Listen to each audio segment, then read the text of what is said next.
Ini mic-nya satu mic dalam satu mic luar, bukan? Yang ini untuk HP.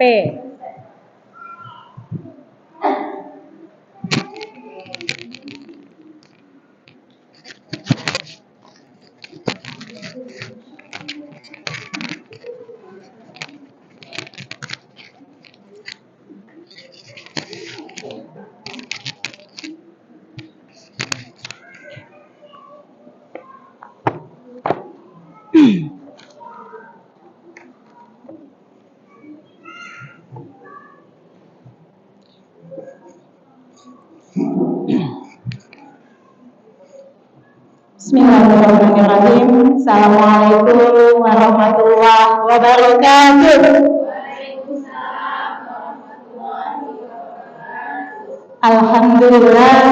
Alhamdulillahirabbil alamin.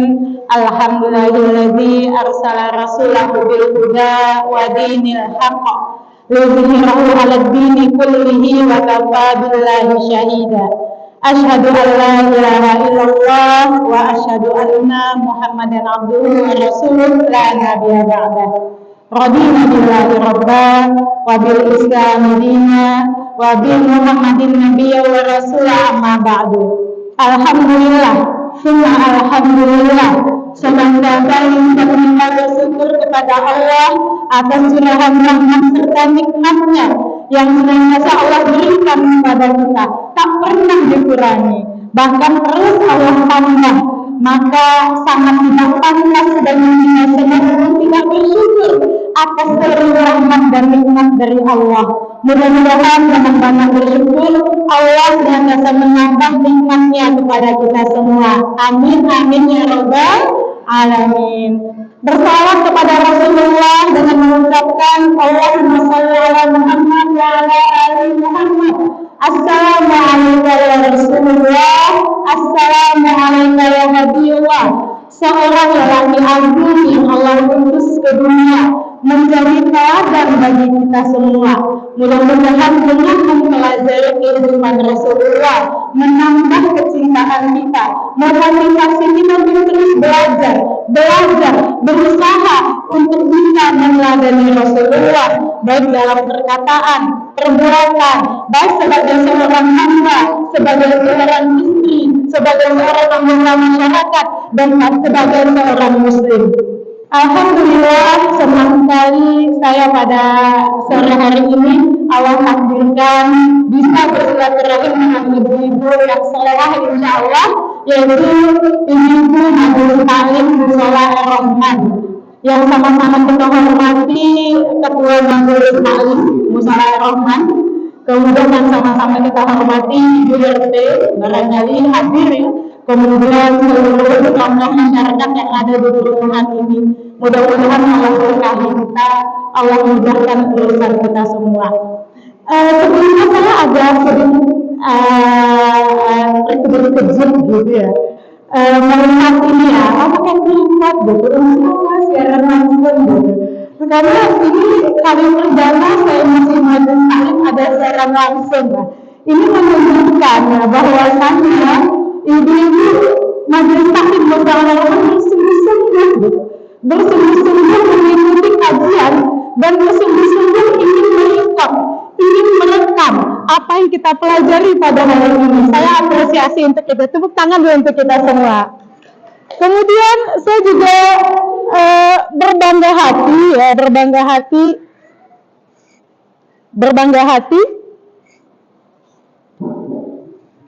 Saya juga berbangga hati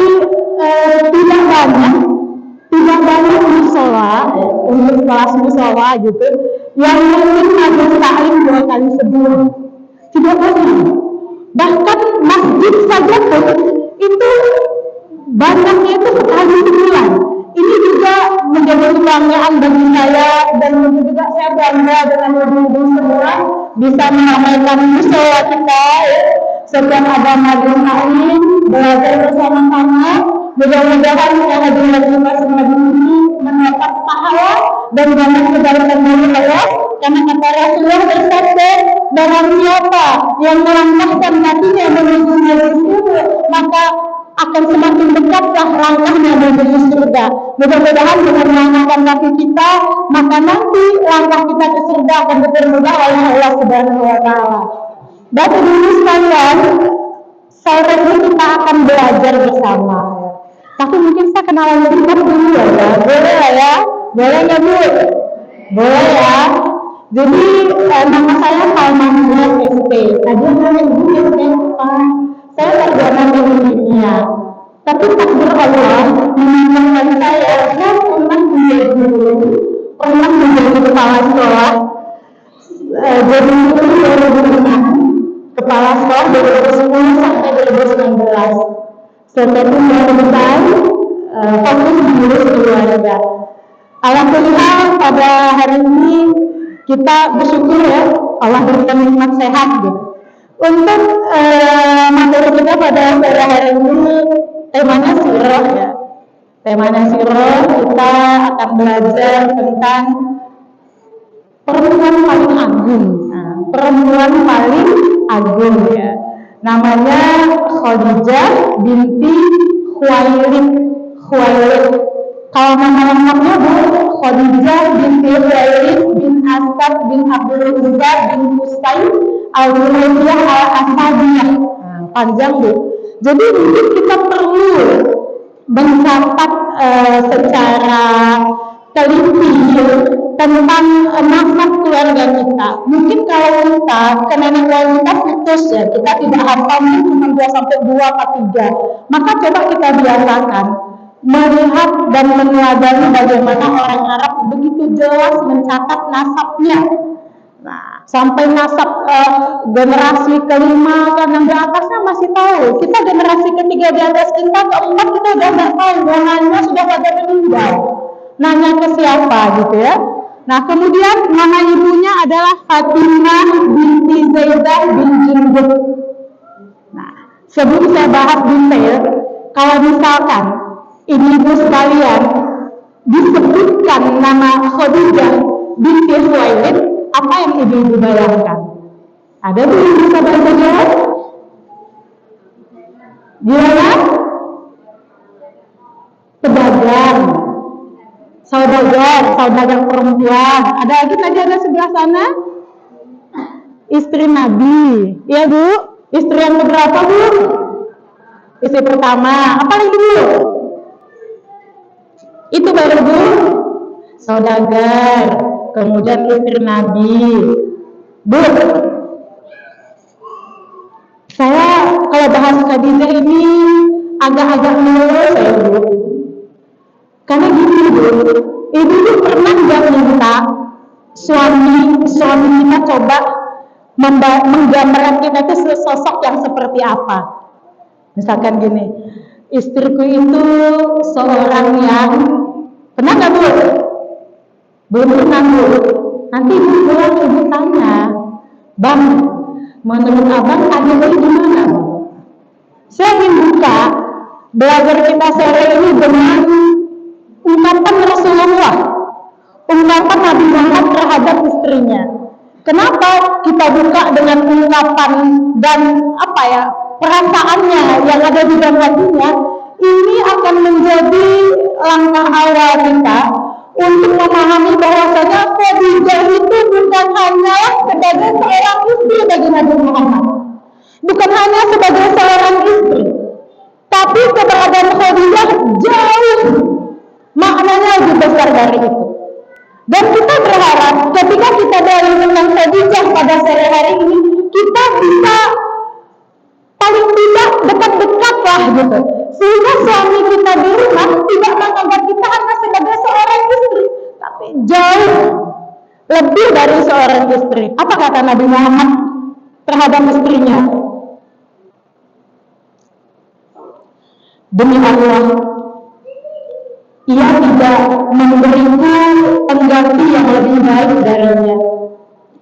Ia beriman kepadaku kala orang-orang ingkar kepadaku. Ia membenarkanku kala orang-orang mendustakanku. Ia membantuku dengan hartanya kala orang-orang tidak memberiku. Dan Allah memberiku anak-anak darinya kala ia tidak memberiku anak-anak dari wanita-wanita lain. Coba, kalau kita coba dari garis poin penting, seberapa banyak kemuliaan Khadijah disebutkan oleh Rasulullah. Artinya apa?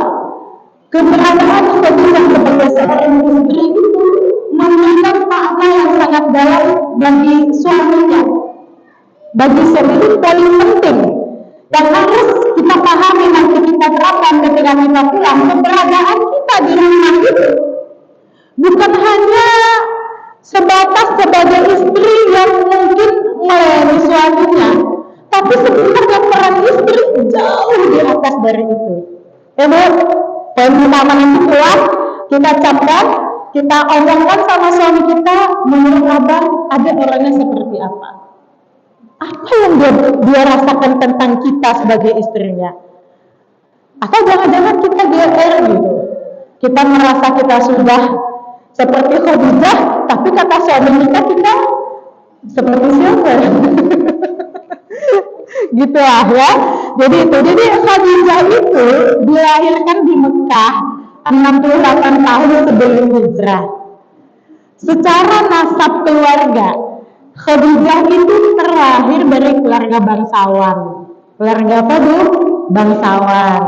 Artinya dia orang kaya, terdidik, terpelajar. Bahkan di zaman itu tidak banyak penduduk Mekah yang bisa membaca dan menulis.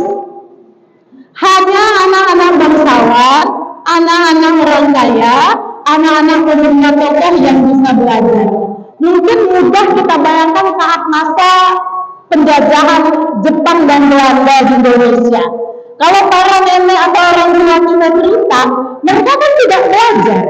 Yang belajar itu hanya anak pejabat, ya kan? Di Mekah juga begitu. Bahkan Rasulullah kan mendapat gelar ummi. Tidak bisa membaca, tapi berhitung bisa. Berhitung uang bisa, tapi membaca tidak di sana. Khadijah termasuk satu-satunya perempuan di Mekah yang pandai membaca. Jadi secara nasab dia bangsawan Quraisy dan dia secara intelektual dia perempuan yang pintar dan cerdas. Kemudian Khadijah itu dia dididik dengan akhlak mulia dan dia termasuk orang yang bisa menjaga kehormatannya. Menjaga kehormatannya. Apa pekerjaan Khadijah di masa jahiliyah? Tadi Bu Delta bilang saudagar kaya. Jadi di zaman itu tidak banyak juga perempuan yang punya bisnis. Hampir kebanyakan yang punya usaha perdagangan itu laki-laki.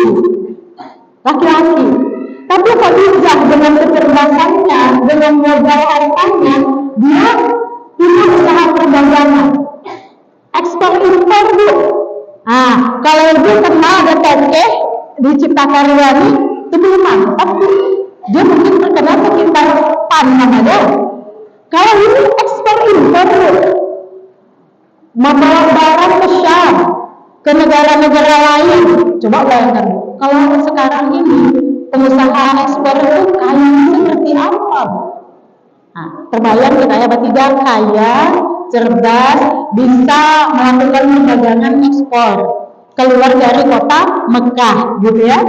Nah kemudian karena dia menyadari bahwasannya dia seorang perempuan janda yang sudah 2 kali menikah, yang keberadaannya itu bisa menimbulkan fitnah yang besar bagi masyarakat di sekitarnya. Cantik Bu, kaya, terpandang, pintar, apa kurang lagi Bu? Banyak gak yang antri? Banyak. Orang kaya yang antri? Iya. Ganteng-ganteng? Iya. Tapi kenapa Khadijah belum menerima? Belum jodohnya. Dia menunggu Nabi Muhammad, jodohnya belum sampai. Tapi untuk menjaga dari fitnah itu, dia tidak pernah terlibat langsung, Bu. Dia punya tangan kanan. Nama tangan kanannya siapa? Maisarah. Maisarah itu laki-laki atau perempuan, Bu? Ayo, Maisarah laki-laki atau perempuan? Hah? Maisarah laki-laki atau perempuan? Laki-laki, Bu. Kalau kita sekarang Maisarah namanya perempuan ya. Tapi di zaman itu Maisarah itu laki-laki. Jadi yang mengurus perdagangan itu laki-laki. Jadi ibaratnya kalau perusahaan harus Khadijah itu CEO itu. Itu apa nggak tuh? Drama tersebut dia itu sebagai CEO, owner perusahaan. Tapi asisten CEO-nya itulah Maisarah itu yang mengatur seluruh barang masuk perdagangan, mengatur teknis operasional. Ya, terbayang kita ya, terbayang kita. Kemudian suatu hari sampailah berita ke telinga Khadijah bahwasanya ada seorang pemuda yang dia berakhlak baik, terjaga, tidak mabuk-mabukan. Jadi di zaman itu lazim laki-laki itu minuman keras itu lazim, biasa gitu. Kalau kita kan di masyarakat kita hari ini kalau ada laki-laki mabuk-mabukan kita cap dia laki-laki tidak baik gitu ya. Dikucilkan kali ada masyarakat kita ya. Tapi di zaman itu lazim saja orang mabuk-mabuk gitu ya. Nah, terdengar di telinga Khadijah ada seorang laki-laki yang jujur, baik akhlaknya, terjaga akhlaknya. Maka ketika itu dia mengutus Maisarah, hai Maisarah, coba orang laki-laki itu tawarkan dia untuk membawa dagangan. Ternyata ketika itu di sisi lain Nabi Muhammad pun ketika itu dibilang oleh kakeknya, wahai Muhammad, coba engkau belajar berdagang, pergilah ke tempat Khadijah, melamarlah bekerja. Bayangkan Bu, bagaimana Allah mengatur takdir mereka. Dari sisi sebelah sini Nabi Muhammad disuruh kakeknya melamarlah. Dari sisi sini Khadijah menyuruh Maisarah mendatangi Nabi Muhammad. Nah, bayangkan itu, Allah menggerakkan takdir untuk mereka bertemu gitu ya. Maka sebelum Nabi Muhammad menjumpai Khadijah untuk melamar pekerjaan, Maisarah lebih dulu mendatangi Nabi Muhammad dan meminta Nabi Muhammad membawa dagangan. Pergilah Nabi Muhammad menjumpai Khadijah. Sini saya mau jelaskan. Untuk menguji, kita kan kalau jadi bos itu kita pernah menguji kan. Kita misalkan ada orang yang kerja, ini harus sekarang minggu. Jadi Nabi Muhammad diuji. Coba apa ujiannya? Dagangan yang dibawa Nabi Muhammad itu berbeda dari dagangan anak buah yang lain. Beda Bu. Dagangannya berbeda, lebih mahal, bahannya bahan super. Apa premium lah ya? Premium. Dibawa barang dagangan itu. Kemudian bersama Nabi Muhammad Khadijah menyertakan Maisarah untuk menyuruhnya berdagang. Kemudian di tengah jalan kelihatan tanda nubuat yang pertama. Apa tanda nubuat yang terlihat? Di saat perjalanan menuju Syam, Nabi Muhammad kelelahan berteduh di batang pohon besar pohonnya, maka dia berteduh di situ. Kemudian seorang lelaki tua bertanya kepada Maisarah, siapa lelaki itu? Kenapa dia berteduh di situ? Maka Maisarah dia adalah Muhammad. Dari mana dia? Dari Mekah. Maka kami tadi bilang, biasanya yang duduk di bawah pohon itu adalah para nabi. Jadi tanda dua pertama kelihatan. Maisarah terkejut, tapi dia diam saja karena mungkin tidak mengerti nabi itu apa gitu ya. Terus berjalan, Rasulullah jujur jual barang. Bu, pernah kita jual barang misalkan gini, kita jual bawang. Kalau kita ke pasar kaget, bawang mana sekilonya? Bawang sekilo, berapa bawang sekilo sekarang Bu? Berapa bawang sekilo? 16.000. Apa 15.000? 15.000 ya? 15.000 kan? Tapi kok basah bawangnya Bu? Itu kan jam, kata pedagang itu nah. Sabarnya kan ragu 20.000 kan? Kok bersara kata ini mau bayar dulu, kata pedagang itu nah. Kadang-kadang kita sebagai pemilik entah yang tidak, gitu kan? Tapi Nabi Muhammad kalau dia berdagang tidak terbersih sedikit pun bagi para pembeli dagangan itu keraguan akan dagangannya. Coba Bu, gimana dagangan Bu? Apa ini Pak? Ini sutra. Berapa harganya Pak? Harganya paling murah segini, paling mahal segini. Ibu bisa bayar berapa? Boleh nggak kurang sedikit? Berapa kurangnya? Segini. Ambillah, semoga berkah rezeki untukmu. Jadi ternyata Bu, kalau orang jualan, ini kalau kita belajar dari psikologi manusia, kalau kita jualan barang Bu, kita tidak menetapkan harga tapi pakai rentang, orang-orang kaya justru ngasih lebih Bu. Ibu belajar berdagang, berdagang jual baju Bu, harganya misalkan standarnya 150, mati-matinya di orang 130 gitu. Tapi kita berapa harganya? 150 sampai 180 ya. Kenapa gitu? Paling murah berapa? Paling murah 130. Tapi kok tahu orang itu membeli dengan harga tertinggi? Begitu, ternyata kejujuran hati itu wujud dalam ucapan. Hati yang bersih itu wujud dalam pancaran wajah. Karena bersih hati Muhammad itu jujur dia sehingga berbulan-bulan larislah dagangan Khadijah dan dia pulang dengan membawa keuntungan berlipat ganda. Membawa keuntungan berlipat ganda. Saya sampai setengah 6 atau sampai 5.25 penyampaian materi sampai berapa? Setengah 6 materinya. Oke, itu Khadijah di masa jahiliyah. Kita mulai berlanjut pada episode Allah mentakdirkan mereka menikah. Bagaimana ceritanya mereka menikah? Nanti di bagian terakhir peran Khadijah mendukung dakwah Rasulullah. Kemudian kita tutup dengan gelar-gelar yang Khadijah yang memberikan kepada Khadijah karena kemuliaannya.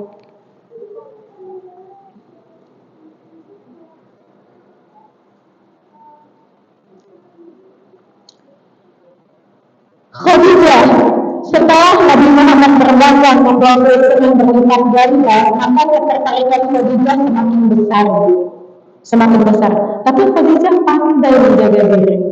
Dia tak ngameng-ngameng Bu. Bukan ngameng-ngameng, ngameng-ngameng dengan Nabi Muhammad itu pandai menjaga diri. Kemudian dipanggilnya namanya Nafisah. Nafisah itu saudaranya. Laki-laki perempuan Bu. Laki-laki ya Bu.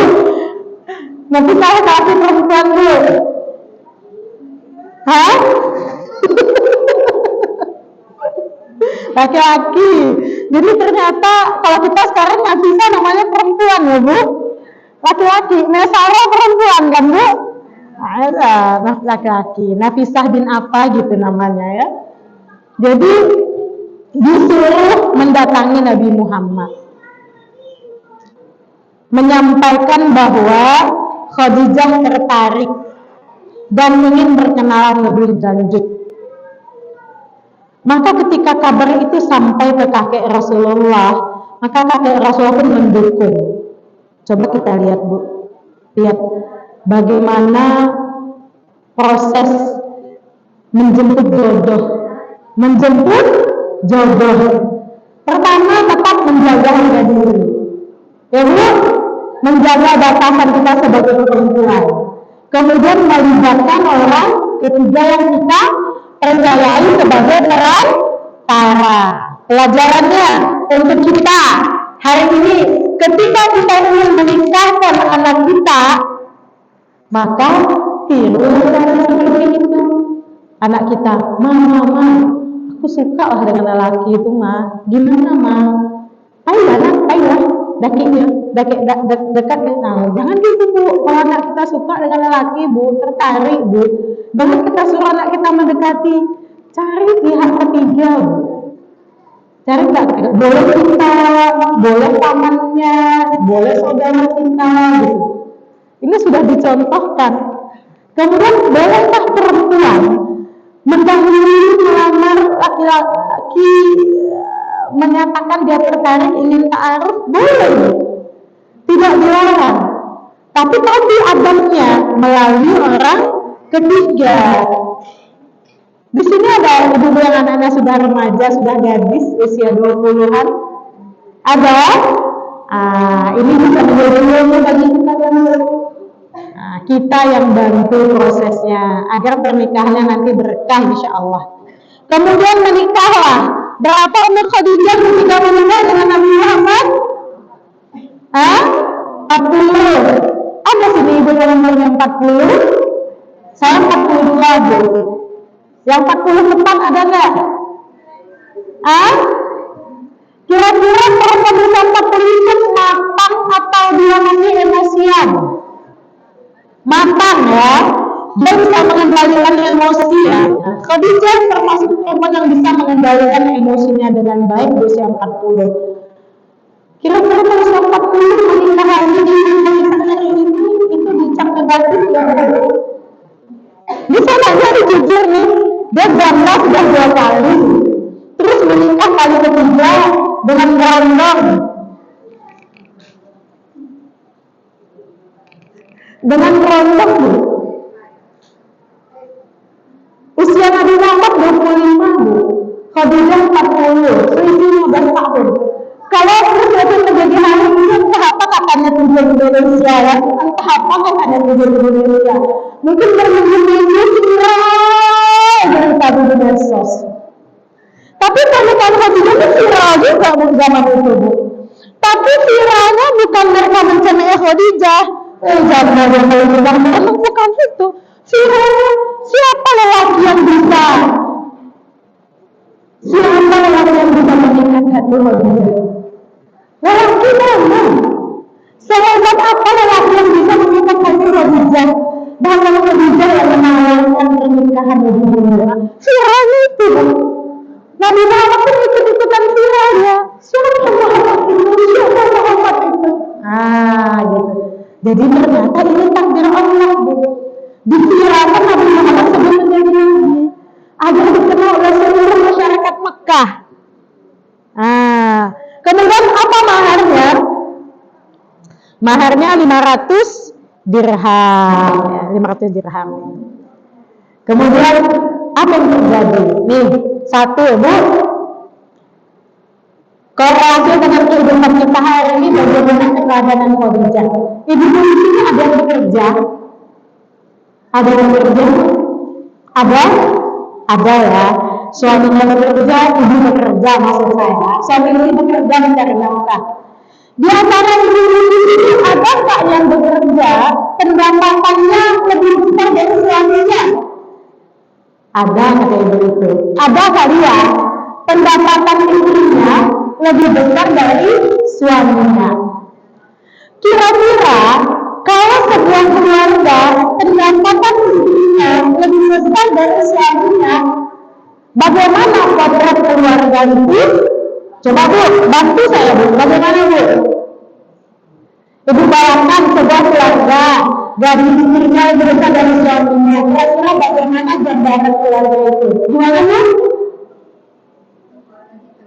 Enggak, ibu bayangkan sebuah keluarga, istrinya gajinya besar dibanding gaji suaminya. Bagaimana potretnya?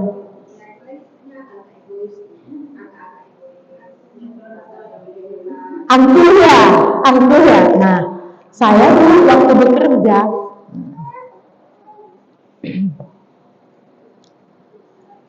gaji saya itu masuk nggak sih?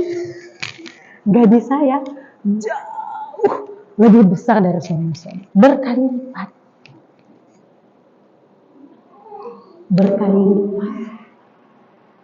Jadi saya bisa merasakan. Mungkin nggak sampai kalau Khadijah dengan Nabi Muhammad berpuluh-puluh kali ya. Si CEO mungkin Nabi Muhammad itu mungkin kalau apanya mungkin bukan manajer penjualan gitu, mungkinnya kan baru ya, karyawan ya, karyawan baru gitu, bukan manajer penjualan, mungkin bukan dia gitu. Nah, coba saya gambarkan saya ya Bu, biar Bu mungkin mudah buat perbandingan. Waktu saya bekerja, gaji saya besar berkali lipat dari suami saya itu. Betul kata Ibu. Maka saya berhenti Bu. Makanya saya berhenti kerja. Kenapa? Tidak banyak wanita yang bisa menurunkan egonya ketika dia lebih hebat dari suaminya. Walaupun mungkin tidak mengakibatkan rumah tangganya misalkan hancur, berpisah, cekcok, enggak, tapi tetap suasananya itu berbeda ketika istri tidak bekerja.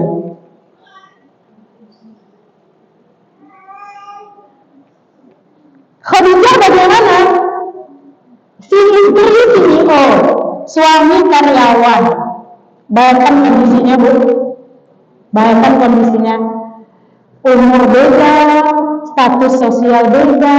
Viral pernikahan itu, aduh.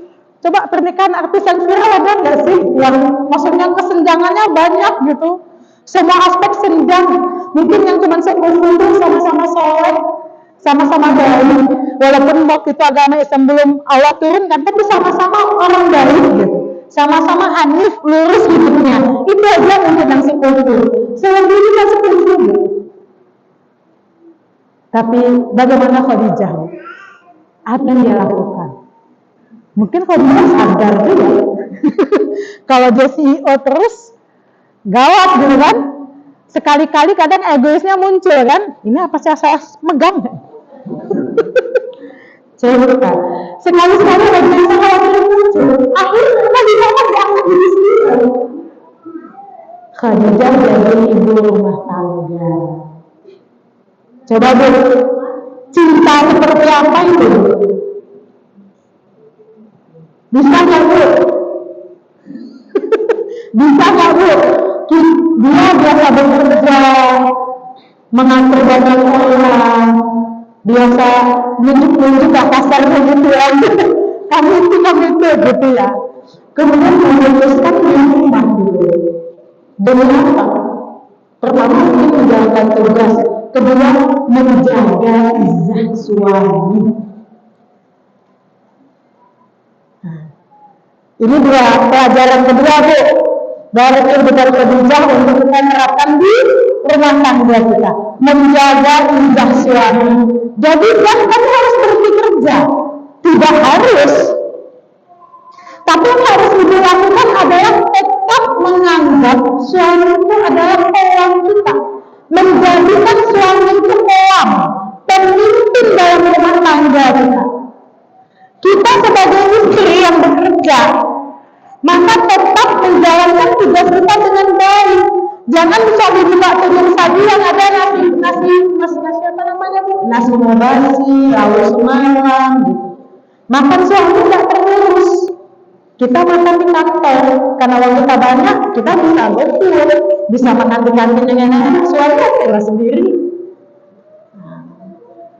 Nanti kalau sudah kenyang pulang ke rumah, jangan main. Kalau sudah beli barang, jangan disebut ini mama yang beli. Nah, bisa nggak Bu? Bisa Bu? Bisa. Walaupun kadang-kadang terlupa. Ya kan Bu?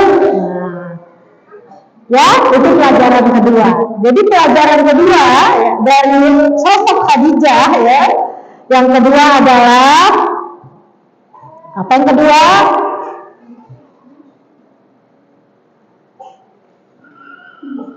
Menghormati suami dan menjadikan suami sebagai qawwam, pemimpin dalam rumah tangga. Pemimpin dalam rumah tangga, suami sebagai qawwam, pemimpin dalam rumah tangga, dan harus menghormati suami. Tugas melayani suami ketat. Apa tugas istri Bu? Tugas istri sebenarnya bukan utama bukan nyiapkan makan, menggosok, mencuci, bukan. Tugas istri itu melayani suami. Ibu ya, itu yang kedua. Kita masuk kehidupan pernikahan.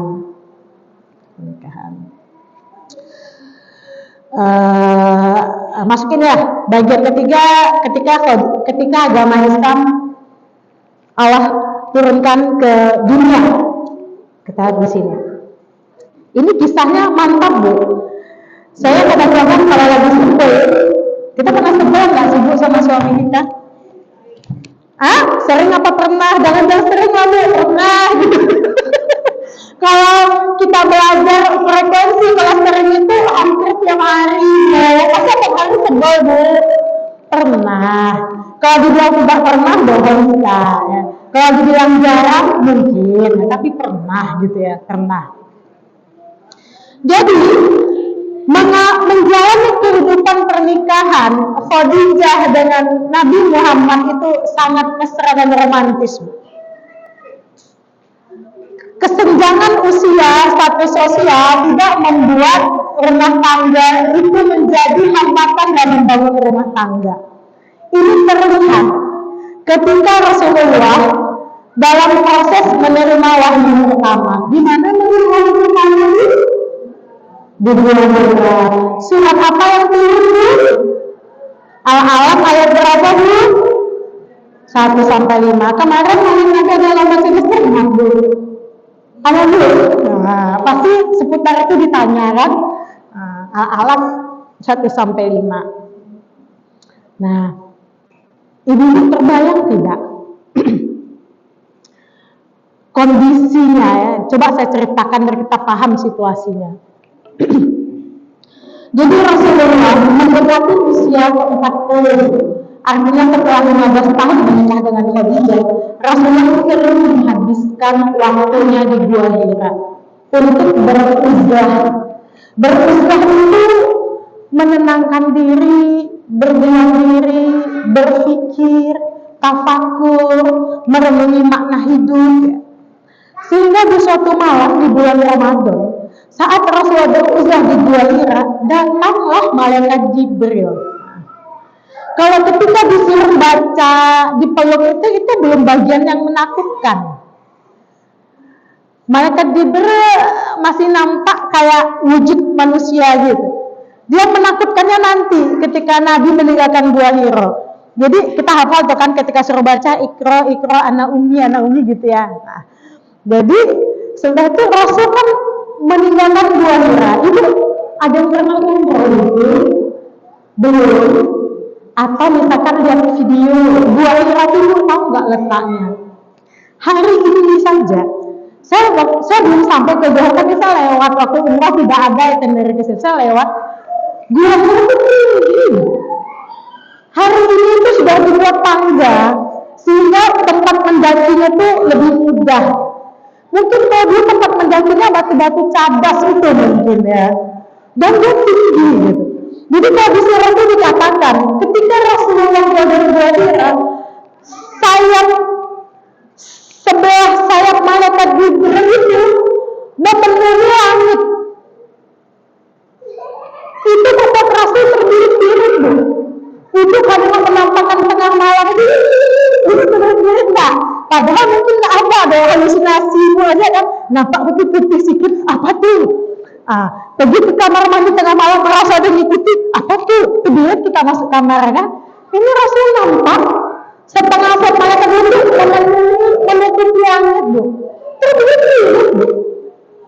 Ketakutannya luar biasa. Apa itu? Makhluk apa itu? Kebayanglah, Bu, bagaimana takutnya. Gua Hira itu kepemukiman masyarakat Quraisy itu jauh. Berlarilah Rasul itu terseok-seok, terjatuh, tersungkur, berdiri lagi, terjatuh, tersungkur, terseok-seok. Kenapa orang terseok-seok kalau berlari, Bu? Karena cemas. Iya kan? Kalau tak cemas akan terseok-seok karena takut, terseok-seok lari. Nah, coba lihat. Nah, ini, Bu, poin ketiga pelajaran kita. Ketika Rasulullah mengetuk pintu, pintu rumahnya. Assalamualaikum, kata Rasulullah ngucap salam. Maka Khadijah buka pintu, melihat di depan itu suaminya pucat, keringat membasah seluruh tubuhnya, badannya gemetaran. Dan Rasulullah pulang lebih cepat dari biasanya. Biasa pulangnya itu ba'da subuh. Ini tengah malam sudah pulang, buka pintu. Kira-kira apa kalimat yang diucapkan oleh Khadijah?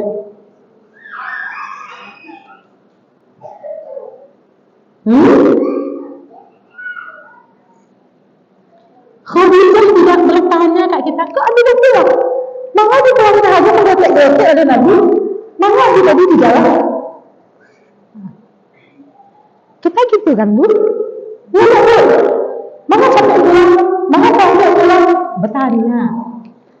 Kita masih perlu belajar bagaimana mengontrol emosi kita dan memahami suasana Bu. Nah, ini pelajarannya Bu. Jadi ketika buka pintu itu Khadijah belum bicara, Nabi Muhammad bicara dia,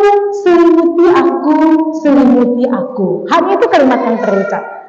Khadijah bilang, bang, kalau minta selimuti bang, abang. Enggak gitu loh.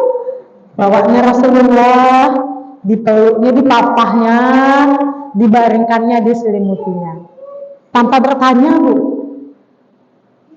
Tanpa bertanya. Karena setelah kita baca-baca, secara psikologis, seseorang yang dalam keadaan hamil dia tidak butuh ditanya Bu. Dia butuh dipeluk, butuh digosok-gosok, Bu. Butuh digosok-gosok badannya, butuh ditenangkan, bukan butuh ditanya. Maka Khadijah pun menyelimuti Nabi Muhammad. Terus Nabi Muhammad bertanya, wahai Khadijah, dengan wajah sedikit putus asa, apa yang terjadi padaku? Aku khawatir terjadi apa-apa pada diriku. Nah, Khadijah belum jelas duduk perkara nih. Karena Rasulullah menceritakan malaikat tadi belum nih, masih bahasanya masih umum kan? Khadijah, apa yang terjadi pada diriku? Aku khawatir terjadi apa-apa pada diriku. Belum cerita, tapi coba lihat kalimat istrinya. Makanya akan bertanya, ada nggak tahu cerita kecil anak mulai terjadi. Nah itu dia dulu. Apa yang Khadijah? Tidak. Bergembira demi Allah, dia tidak akan pernah menghinakanmu. Demi Allah, engkau adalah seorang yang menyambung silaturahim.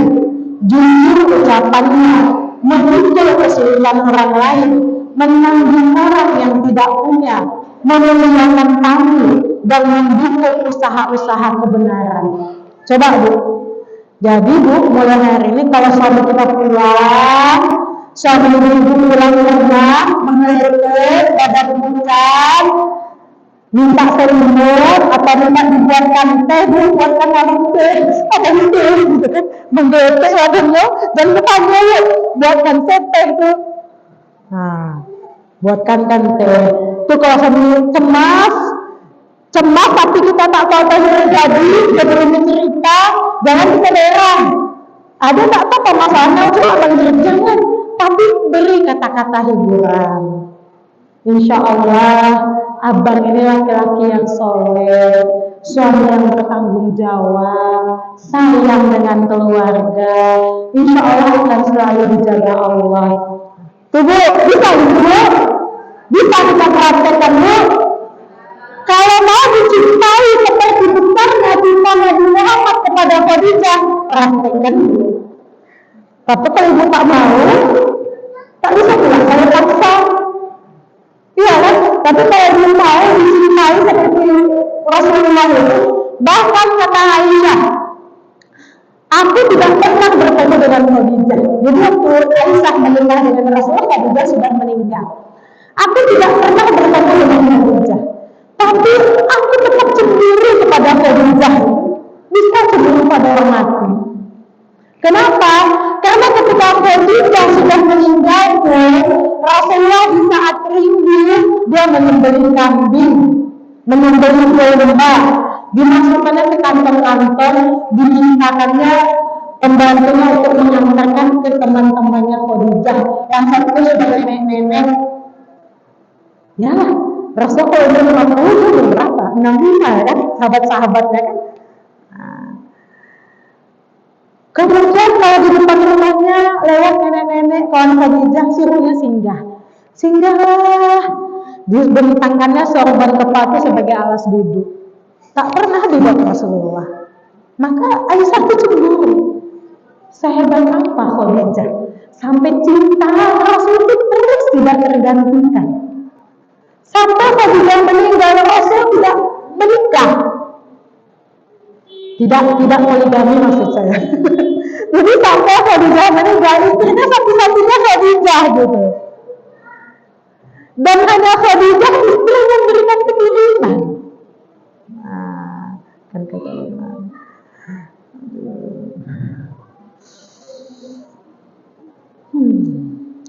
Kemudian ini kisah paling mengharukan.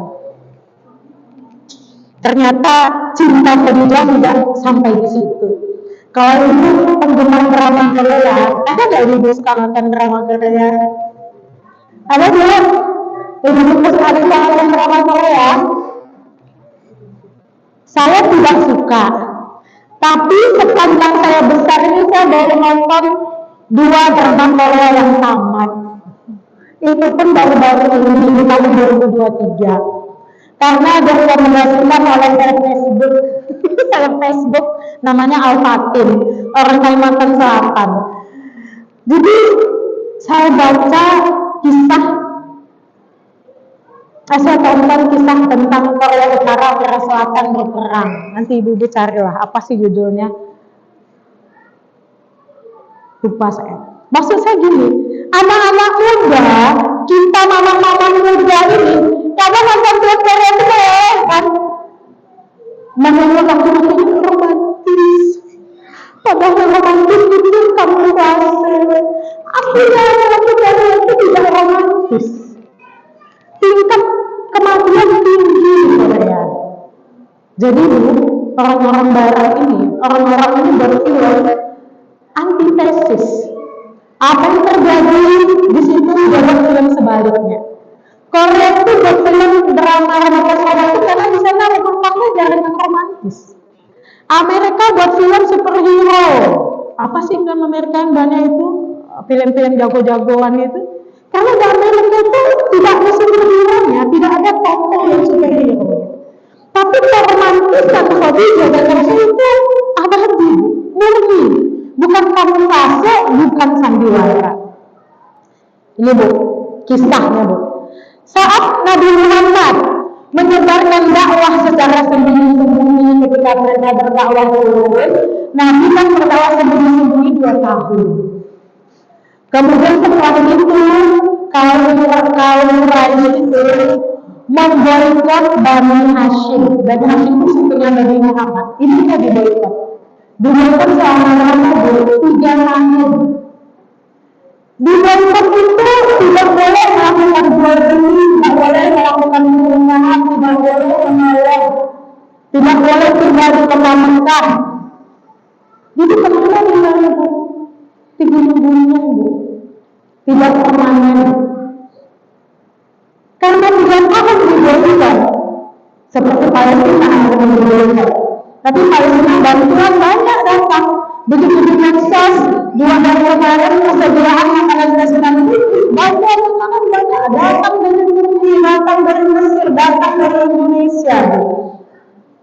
Di zaman Nabi diboikot, tak ada yang kasih bantuan.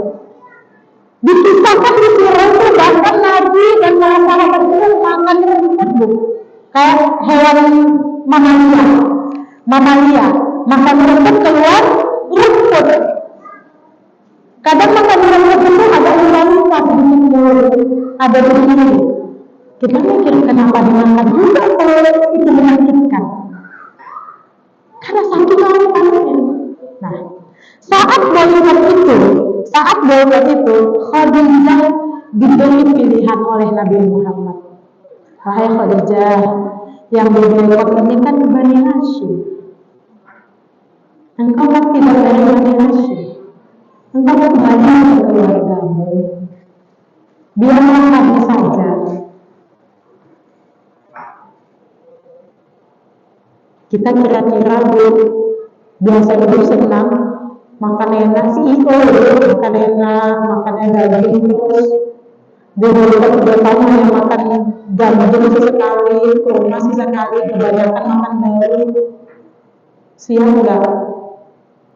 Nabi Muhammad memahami Khadijah orang yang biasa hidup senang. Begitu pengertian dia dengan istrinya. Tidak salah ikut gitu. Tapi berkata Khadijah, wahai suamiku, kalau sekiranya tulang belulangku ini bisa disusun dan bisa menjadi dalam menuju kemenangan Islam ini, maka aku siap tulang belulangku disusun.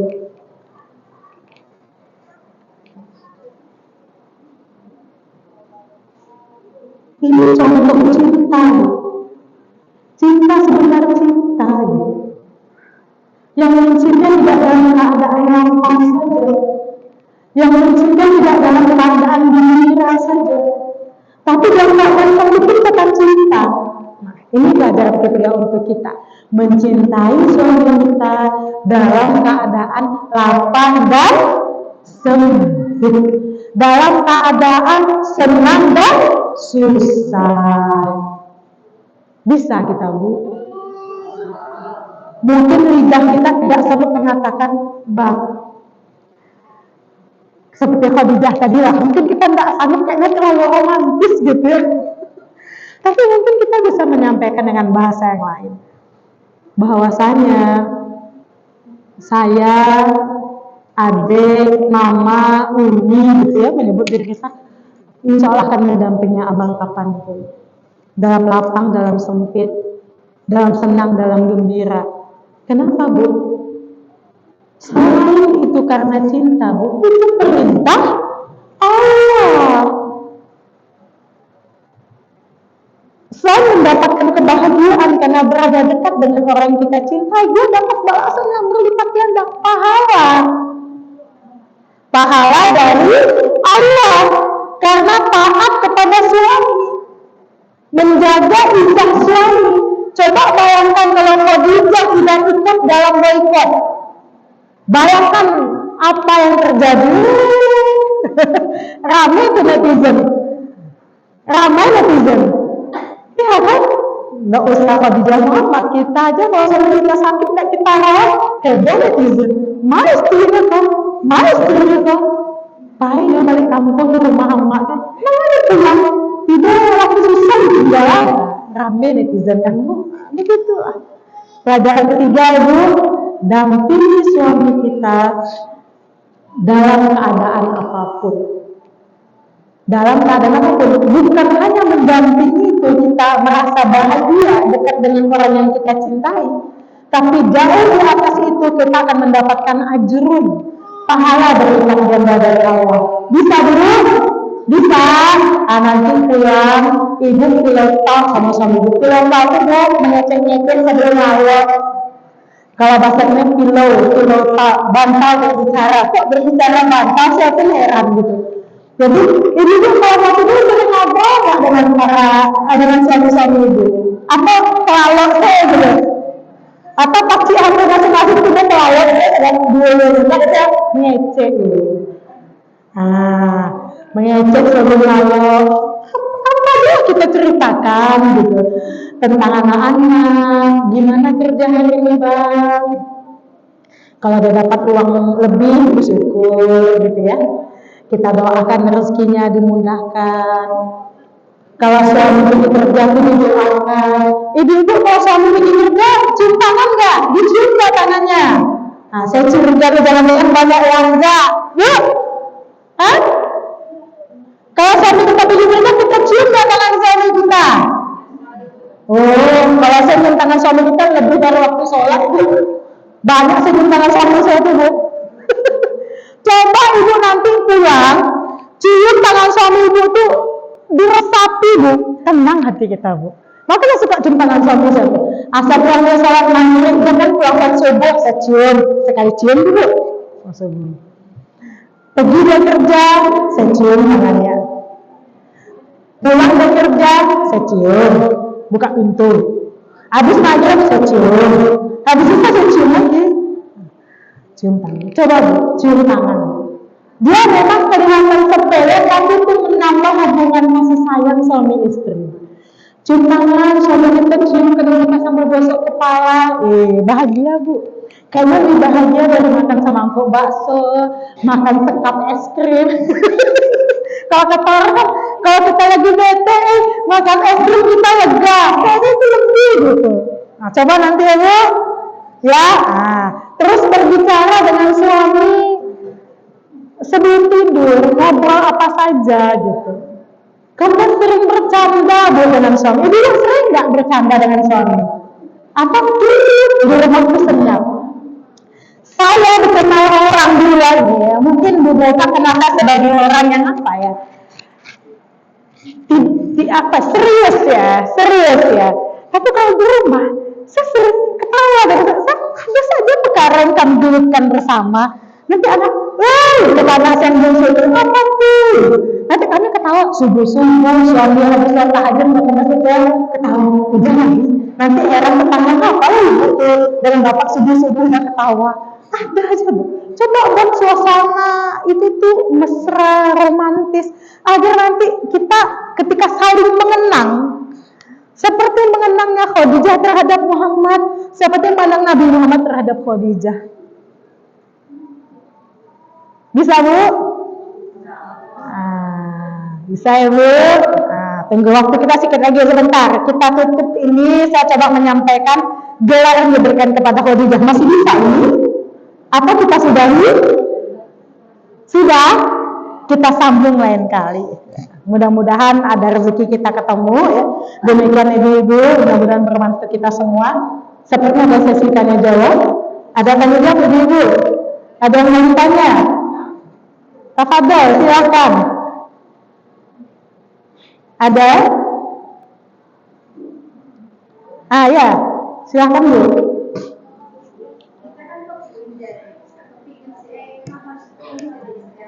Iya, Khadijah sebagai potret lah, role model ya, role model. Khadijah menjadi kita harusnya jadi soleha. Tapi kalau suami nggak ada dukungan dari suami yang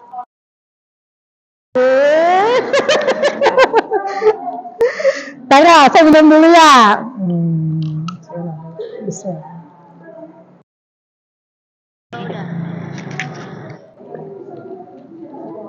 Oke. Ustazah cerita ketemu istri soleh. Tadi ya, Khadijah itu perempuan soleh. Ketemu suami soleh. Makanya soleh dua-duanya. Harmonis rumah tangganya. Salah satu pasangan saja yang soleh. Atau kita istri rumah tangga kita rumah tangga yang sakinah mawaddah warahmah, tapi suami belum dukung.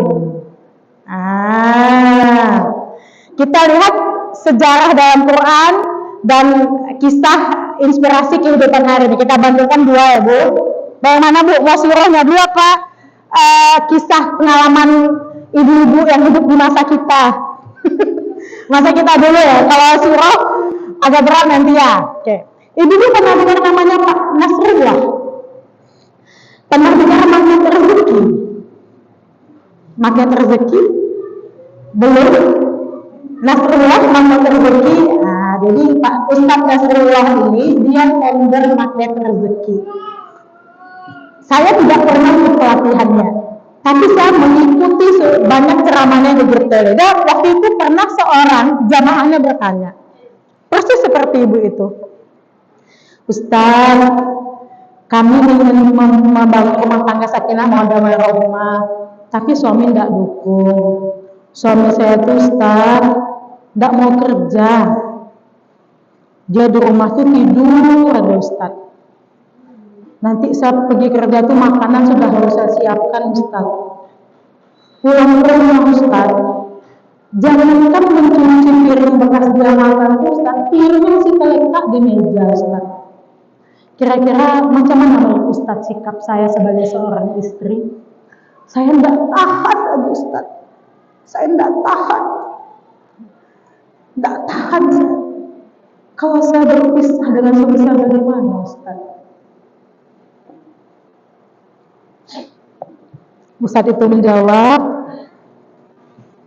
ibu mau berpisah, berpisahlah. Kalau mau berpisah, berpisahlah. Tapi sebelum berpisah, coba ibu lakukan saran saya dulu. Apa pelajaran yang kita petik? Kalau kita memberi masukan ke orang lain, nasihat saran, jangan nasihatnya bersifat memaksa. Kalimat pembuka Ustaz tadi ini bagus. Ibu kalau mau berpisah, berpisahlah. Tapi sebelum berpisah, coba ibu lakukan apa yang saya katakan. Nah, apa Ustaz? Coba ibu nanti kalau pulang ke rumah, ibu capek kan? Capek Ustaz. Suami kerjanya apa? Tiduran aja di rumah Ustaz. Ibu pulang, ibu dibuat riang gembira, tunjukkan ibu rindu dengan suami ibu cinta dengan suami ibu. Terus ibu mandi, ibu bilang, abang capek. Ibu pijit badan suami ibu. Saya Ustaz, yang capek kan saya, bukan suami saya. Gimana Ustaz? Yang riang saya, kok saya yang pijit Ustaz? Betul kan? Itu jawabannya kan? Nggak bisa saya Ustaz. Iya memang payah Bu, tapi coba ibu buat dulu ya. Dibuatnya Bu, dibuatnya. Dibiarkannya makan, abang tak makan, enak makan abang tadi. Besok abang minta dimasakkan lauk apa, enak badan abang, dia ada pijitkan. Wah, hati menangis Bu, hati menangis, tapi muka itu dibuat manis, berat Bu, berat. Berhari, kemudian setelah seminggu terlihat perubahan. Suaminya mulai membereskan rumah, suaminya mulai mengemas-ngemas rumah. Kemudian suaminya, Dek, kalau abang kerja macam mana Dek? Kerjaan yang cocok itu abang Dek. Mau kerja Bang? Ada tuh bukan lowongan kerja, mana abang ke situ? Apa yang bisa kita petik dari kisahnya? Sekeras-kerasnya hati pasangan kita, dia akan lembut ketika kita membanjirinya dengan cinta dan perhatian. Ya jadi, karena itu suatu kita di rumah itu awas dengan tariknya. Berat memang tidak semudah diucapkan. Tapi tips ini banyak berhasil dilakukan oleh pasangan ketika dia punya pasangan yang hatinya keras tadi. Dan berhasil gitu. Selain ditambah dengan bermunajat kepada Allah, agar Allah menggerakkan, melembutkan hati pasangan kita. Gitu ya Bu? Gitu Bu. Bisa Bu ya insya Allah ya? Saya insya Allah. Habis waktunya? Habis waktunya. Demikian ibu-ibu belajar kita pada sore hari ini, mudah-mudahan bermanfaat ya. Kalau ada kata-kata yang kurang berkenan, saya mohon maaf ya. Ahatul Rabbin, Falakum yang minal karim, Ahalinkum, Assalamualaikum warahmatullahi wabarakatuh. Kita langsung doa ya. Astagfirullahaladzim. Astaghfirullahaladzim. Astaghfirullahaladzim. A'udzu billahi minasy syaithanir rajim. Bismillahirrahmanirrahim. Alhamdulillahi rabbil alamin. Arrahmanir rahim. Maliki yaumiddin. Iyyaka na'budu wa iyyaka nasta'in. Ihdinas siratal mustaqim. Siratal ladzina an'amta 'alaihim ghairil maghdubi 'alaihim waladdallin. Amin. Allahumma inna nas'aluka salamatan fid dinina fid dunya wal akhirah wa afiyatan fi jasadina wa ziyadatan fi 'ilmina wa barakatan qablal maut, wa rahmatan indal maut, wa maghfiratan ba'dal maut. Allahumma hawwin alaina fi sakaratil maut, wan najata minan nar, wal afa indal hisab. Rabbana la tuzigh qulubana ba'da idh hadaitana wa hab lana min ladunka rahmah innaka antal wahhab. Rabbana atina fid dunya hasanah wa fil akhirati hasanah wa qina adzabannar. Rabbana zalamna anfusana wa illam taghfir lana wa tarhamna lanakunanna minal khasirin. Rabbana hab lana minas salihin. Rabbana hab lana minas salihin. Rabbana hab lana minas salihin. Ya Allah, ya Rahman ya Rahim, yang maha berkehendak, yang maha mengetahui, yang maha mengabulkan, maka dengarkanlah doa dan munajat kami di waktu mustajab di sore hari ini, ya Allah. Ampunilah dosa-dosa kami, dosa pasangan kami, dosa orang tua kami, dosa anak-anak kami, dosa saudara-saudara kami, dosa pemimpin-pemimpin kami, ya Allah. Tunjukilah kami jalan yang lurus, tunjukilah kami jalan yang Engkau ridhoi, ya Allah. Ihdinas siratal mustaqim. Ya Allah, ya Rahman ya Rahim, karuniakanlah kebahagiaan kepada kami dan keluarga kami. Jadikanlah keluarga kami keluarga yang sakinah, mawaddah, warahmah. Jadikanlah kami seorang istri selembut Khadijah, secerdas Khadijah, sebijaksana Khadijah, ya Allah. Jadikanlah kami istri-istri yang selalu patuh kepada suami kami, ya Allah. Jadikanlah kami istri-istri yang selalu bisa setia mendampingi suami kami, ya Allah. Jadikanlah keluarga kami yang sakinah, mawaddah, warahmah. Satukan di dunia, bahagia di dunia. Satukan di surga, bahagia hingga ke surga. Ya Allah, jadikanlah kampung kami ini kampung yang diberkahi, ya Allah. Jadikanlah kampung kami ini kampung yang diberkahi, kampung di mana masyarakatnya rajin ke masjid, kampung di mana masyarakatnya menghidupkan Quran, ya Allah, agar keberkahan Engkau datangkan, agar kebaikan Engkau datangkan untuk kampung ini. Ya Allah, jagalah kami, jagalah keluarga kami, jagalah anak-anak kami, jagalah saudara-saudara kami, peliharalah kami dari perbuatan sia-sia, peliharalah kami dari perbuatan maksiat, ya Allah. Terimalah amal kami, terimalah taubat kami, ya Allah. Sesungguhnya Engkau maha mengabulkan doa. Subhana rabbika rabbil izzati amma yasifun, salamun alal mursalin, walhamdulillahi rabbil alamin.